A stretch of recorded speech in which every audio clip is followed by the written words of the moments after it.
Polemik masih menyertai pemugaran makam Ustadz Jeffrey. Suara keras datang dari keluarga besar Umi Tatu. Tapi benarkah Ustadz Aswan menyebut bahwa Pipik sudah tidak punya hak apapun karena usai masa idah dianggap sudah bercerai dengan Uje? Lantas itukah yang membuat Pipik sedih? Lalu mungkinkah makam Uje dibongkar karena melanggar peraturan daerah tentang tata pemakaman umum?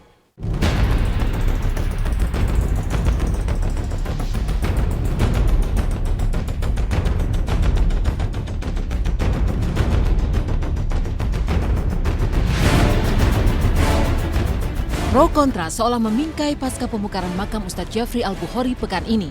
Dan minggu siang kemarin, ribuan jemaah bersama Ustadz Aswan, kakak dari almarhum Uje, juga sahabat-sahabat Uje, memadati pusara di Karet Bifak, Jakarta Pusat. Semua seolah tak ingin makam Uje yang sudah ada dengan marmer hitam dibongkar.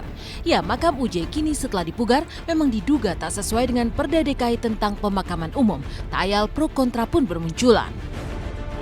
Bapak semua, kira-kira makam seperti ini bagus tidak?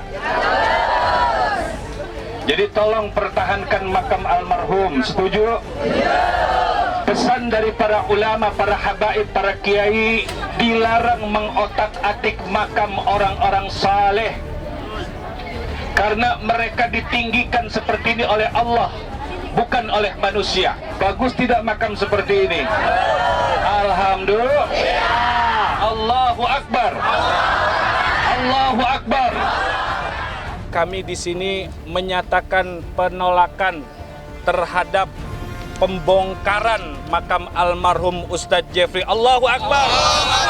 Allahu Akbar. Allahu Akbar. Dan di tengah polemik itu, Pipik adalah pihak yang kini seolah paling sedih. Apalagi setelah Ustadz Aswan dengan keras mengatakan bahwa Pipik sudah tidak memiliki hak karena pasca merampungkan masa idah, ia sudah bercerai dengan suami yang telah meninggal dunia.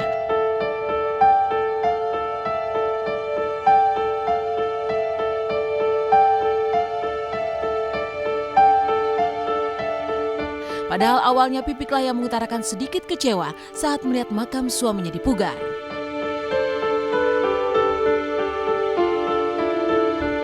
Siapa saja yang punya niat untuk membongkar makam, entah itu dari yang mengaku sebagai mantan istri almarhum, karena ulama berpesan kepada saya agar menyampaikan kepada masyarakat bab iddah. Jadi buat orang-orang yang belum mengerti bab iddah, tolong buka lagi fikih. Bab iddah, saya perlu terangkan di sana bahwa apabila sepasang suami istri meninggal salah satunya, maka dalam waktu kurun iddah itu adalah proses perceraian. Setelah lewat iddah, maka orang tersebut boleh menikah dengan siapapun dan dia telah terputus haknya.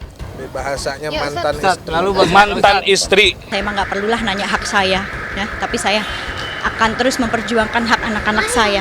Mereka ini yatim, mereka masih mempunyai hak atas diri abihnya. Pro kontra dipastikan akan terus berlangsung karena pihak pengelola makam juga kabarnya keberatan dengan pemugaran pusara Uje yang diduga menyalahi aturan.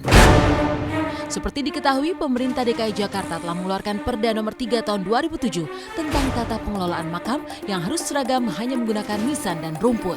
Tapi benarkah Ustadz Aswan ingin pengecualian karena almarhum Ustadz Jeffrey adalah seorang ulama besar? Bahwa sebenarnya memang itu ada perda tentang tata pemakaman umum, menyatakan bahwa makam di Jakarta khususnya ya bahwa di plaketisasi, itu Perda Nomor 3 Tahun 2007 tentang plaketisasi, ya, yang mana semua makam di Jakarta DKI itu cuma menggunakan rumput dan batu nisan, tidak lebih daripada itu pemerataan, itu di wilayah DKI semua. Balik ke makam almarhum Ustadz Jeffrey, itu sangat bertentangan dengan perda yang ada. Adapun mengenai peraturan perda, kita sedang kondisikan dengan pihak gubernur atau pemerintah daerah supaya sini ada kekecualian. Kita bisa lihat bagaimana kerendahan hati beliau ketika hidup pun memang tidak mau dibeda-bedakan. Beliau tidak pernah merasa, bahkan beliau orangnya pinter merasa, tidak merasa pinter kan? Gitu. Nah, saya yakin beliau tidak ingin disamakan, tapi mungkin niat keluarga tidaknya adalah baik. Wasiat memang harus dijalankan, tapi bagaimanapun kemaslahatan bersama itu jauh di atas segalanya. Makanya di sini banyak pihak yang terkait, ada pemerintah, ada Umi almarhum yang masih hidup, ada anak-anak almarhum yang walaupun mereka belum memayis, belum akil balik, tapi kan mereka mungkin punya pendapat juga yang harus didengar. Nah, maka dari itu ini harus duduk bareng. Ya Allah, tuntun langkahku di jalanmu. Dan akhirnya kemarin tim Intens mencoba menemui Pipik yang sedang bertausiah di depan anak-anak. Namun Pipik memilih tak mau lagi berbicara terkait ucapan Ustadz Aswan. Umi, tanggapan dari Ustadz Aswan yang ke makam hari ini sama teman-teman beberapa Ustadz seperti apa Umi? Yang tetap menolak untuk dipugar Umi?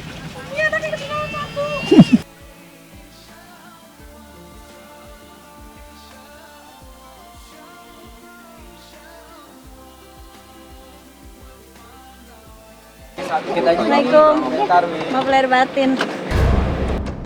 Sementara itu, konflik yang tak kalah panas terjadi pada rumah tangga Natali Margareta dengan sang suami yakni Limin. Pasca dilaporkan sang suami ke polisi karena diduga kabur dari rumah, giliran Natali mengungkap KDRT yang ia alami. Tapi benarkah Natali meninggalkan rumah karena dugaan KDRT? Atau mungkinkah oleh sebab ia berpaling pada cinta yang lain?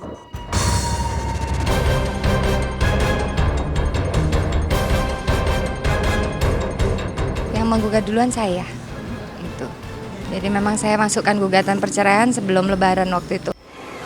Konflik yang mulai memanas terjadi pada rumah tangga Natali Margareta yang sudah 11 tahun bersama. Sang suami bahkan melaporkan Natali ke Polda Metro Jaya. Tapi benarkah ada KDRT dalam pernikahan mereka? Lalu mengapa Natali memilih meninggalkan rumah sebelum menggugat cerai? Mungkinkah ada orang ketiga?